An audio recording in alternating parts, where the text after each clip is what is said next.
দুদফা ভোটের পর আরো কড়া কমিশন। এবার এলাকায় গিয়ে স্ক্রুটিনির নির্দেশ জ্ঞানেশ কুমারের।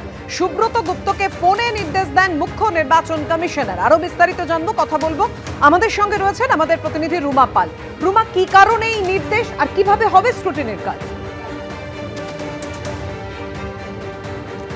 দেখো, বলে রাখি, দ্বিতীয় দফার নির্বাচনের সময় কিন্তু একাধিক অভিযোগ এসেছে কমিশনে। কি সেই অভিযোগ এসেছে প্রায় ৭৭টা জায়গা থেকে, যেখানে ইভিএম ট্যাম্পারিং করা হয়েছে, অর্থাৎ সেখানে কালো টেপ লাগানো হয়েছে, কোথাও আতর বসানো হয়েছে। সেটা মূলত ডায়মন্ড হারবার, ফলতা, সোনারপুর, বজবজ এই সমস্ত জায়গাতে কিন্তু অভিযোগ এসছে। এবার আজকে স্ক্রুটিনি চলছে এবং সেক্ষেত্রে কিন্তু মুখ্য নির্বাচন কমিশনার জ্ঞানেশ কুমার সোজা ফোন করেন বিশেষ পর্যবেক্ষক সুব্রত গুপ্তকে এবং একেবারে স্পটে গিয়ে কিন্তু স্ক্রুটিনি করার কথা বলা হয়েছে।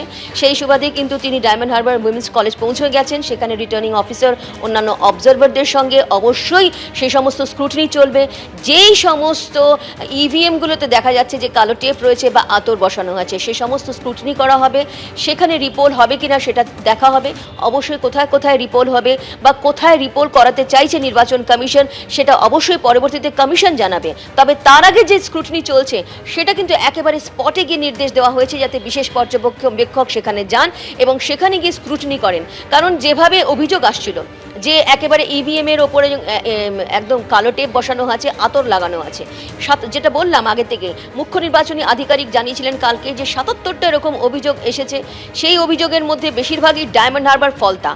অন্যদিকে বিজেপির পক্ষ থেকেও কিন্তু সিইও এবং ইসিআইকে একেবারে ফলতা, সমগ্র ফলতাতে কিন্তু বুথ নাম্বার ধরে ধরে তারা অভিযোগ জানিয়েছেন যে এখানে কিন্তু ট্যাম্পারিং হয়েছে, সেক্ষেত্রে সেখানে পুনর্নির্বাচন করা হোক। কিন্তু এতগুলো অভিযোগ রয়েছে, আজকে স্ক্রুটিনি চলছে, সেই স্ক্রুটিনি একেবারে স্পটে গিয়ে সেই স্ক্রুটিনি যাতে করুক বিশেষ পর্যবেক্ষক, সেই নির্দেশই রয়েছে মুখ্য নির্বাচন কমিশনারের। সেই সুবাদেই কিন্তু সেই স্ক্রুটিনিও শুরু হয়েছে। অবশ্যই বিকেল পর্যন্তই জানা যাবে যে কোথায় রিপোল হবে, কত বুথে রিপোল হবে এবং কোথায় নির্বাচন কমিশন স্ক্রুটিনিতে কি ধরা পড়লো। অবশ্যই পুরো পরবর্তীতে কিন্তু এটা জানা যাবে। তবে তার আগে কিন্তু একদম চুলচেরা বিশ্লেষণ হচ্ছে কোথায় কি কি হয়েছে সেই বিষয় নিয়ে স্ক্রুটিনি চলছে। ধন্যবাদ তোমায়।